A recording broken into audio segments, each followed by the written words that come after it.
Hi అండి, welcome back to Lalitha shopping mall. ఇప్పుడు నేను మళ్ళీ మరో మోడల్తో వచ్చానండి. ఈ శారీ చూడండి, ఉమియా సిల్క్ అండి. శారీ చూడండి, 2 కలర్ కాంబినేషన్స్తో వస్తుంది. ఇలా అడ్డంగా వస్తుందండి లైన్స్, చాలా బాగుంటుంది. ఇది కూడా క్లాత్ చాలా స్మూత్గా ఉంది చూడండి, చాలా బాగుంది. శారీ మాత్రం చాలా లైట్ వెయిట్లో ఉంటుంది. దీని ప్రైస్ వచ్చేసి 1900 అండి. శారీ ప్రైస్ వచ్చేసి మనం ఇప్పుడు ఆఫర్లో, దీపావళి స్పెషల్ ఆఫర్లో 999కే పెడుతున్నామండి. మనం ఎంత తక్కువ ప్రైస్లో ఇస్తున్నామో శారీస్ చూస్తున్నారు కదా ఫ్రెండ్స్. అందరూ ఎలా ఉన్నాయి మన వెరైటీస్, ఏంటి ఏం కదా చెప్పండి ఒకసారి. మీరందరూ ఒకసారి నాకు కామెంట్ చేయండి. శారీస్ ఎలా ఉంటున్నాయి, కలర్ కాంబినేషన్స్ ఎలా ఉంటున్నాయి, వీటి ప్రైజెస్ ఎలా ఉంటున్నాయి చూడండి. నేను ఒక శారీ ఓపెన్ చేసిగా వేసుకున్నాను.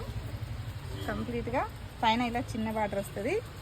ఇది కింద మాత్రం పళ్ళు ఇది అండి. కింద మాత్రం ఇలా పెద్ద బార్డర్ వస్తుంది కిందికి. చాలా బాగుందండి, కలంకారీ వచ్చింది. పళ్ళు మాత్రం సూపర్ కలర్ ఈ కలర్ పైన ఈ గ్రీన్తో ఈ ఎల్లోతో చాలా బాగుందండి, కనిపిస్తుంది. చాలా బాగా అనిపిస్తుంది. బార్డర్ కూడా ఫినిషింగ్ నీట్గా ఉందండి చూడండి. క్లాత్ మాత్రం సూపర్ అండి. మనం ఎలా వాష్ చేసుకున్నా కూడా క్లాత్ సూపర్గా ఉంటుంది. మన దగ్గర పట్టు ఫ్యాన్సీనే కాదండి, అన్ని రకాల శారీస్ ఉంటాయి. మనం పెళ్ళిళ్ళకి, ఫంక్షన్లకి, గృహప్రవేశాలకి, శ్రీమంతాలకి, ఎంగేజ్మెంట్లకి, ఇలా ఫంక్షన్ ఏదైనా కానివ్వండి, మన దగ్గర ఆల్ వెరైటీస్ ఉంటాయండి. అందరూ రండి, తొందరగా సెలెక్ట్ చేసుకోండి, తీసుకోండి. ఆన్లైన్ కస్టమర్ అయినా, ఆఫ్లైన్ కస్టమర్లైనా. Thank you so much.